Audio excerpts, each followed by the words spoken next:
Platformers are a genre of game that revolve around controlling a character's movement to reach areas that they wouldn't be able to reach without that movement. Platformers typically center around the ability of jumping, however, some may also focus heavily on the ability of dashing.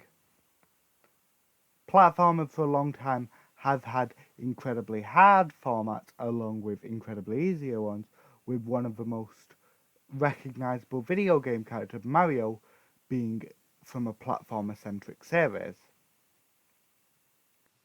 In this video I will discuss platformers and its two main subgenres of regular platformers and then also of Kaizo and unfair platformers and the difference between those two types. So to begin, we will talk about regular platformers.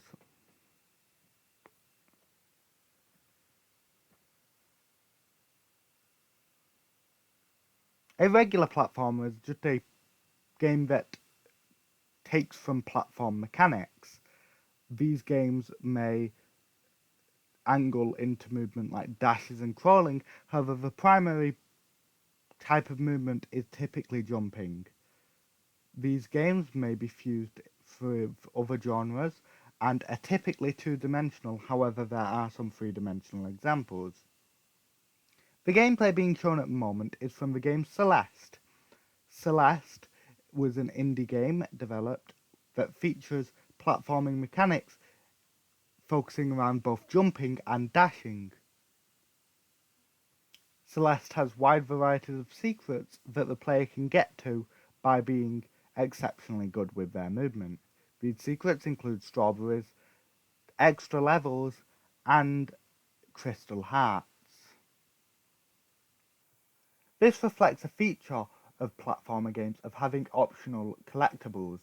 These optional collectibles typically will either be something that shows off something that you work and collect more of to get a bigger reward, or something that gives you harder levels to play.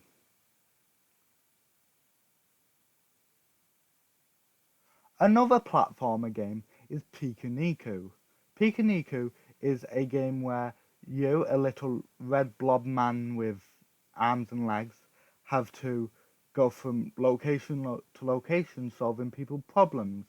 And while it does have puzzle elements of solving the problems, it is primarily platformer because to solve those problems you have to be able to get to certain locations, and it's less so about solving said problems and more so about getting to the location to get the thing for the problem, since most of the problems are very easy to solve. The game does have many collectibles that don't really do much in terms of their strength, they just give you the rights of saying that you have those collectibles. The game does have a co-op mode in which two players can use Piku's powers to solve maneuver-based puzzles. So since the puzzles are movement-based, then it is more platformer leaning than puzzle leaning. Now I will discuss both Kaizo and unfair platformers and the difference between them.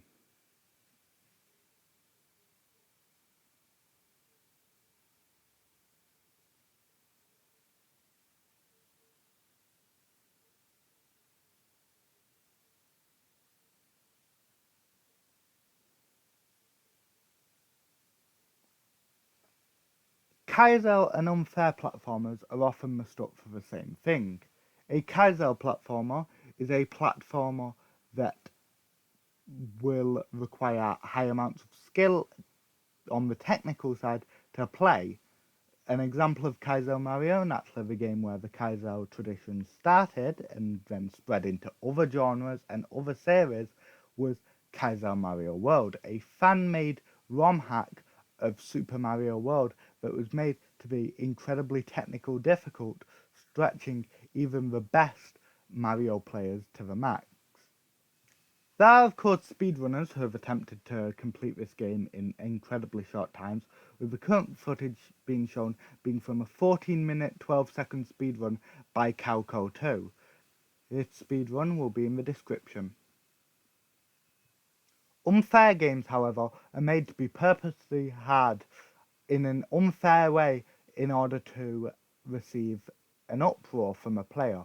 This can go as little as invisible blocks to as far as things being in the background being enemies, both of which we saw in these two respective clips.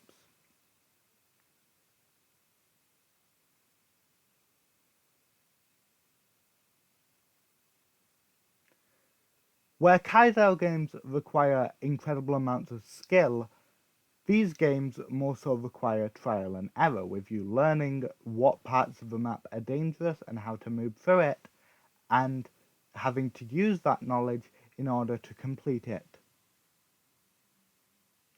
Thank you for watching this video. In the description will be both that speedrun and the playlist of all the game genre videos, and I'll see you in the next one.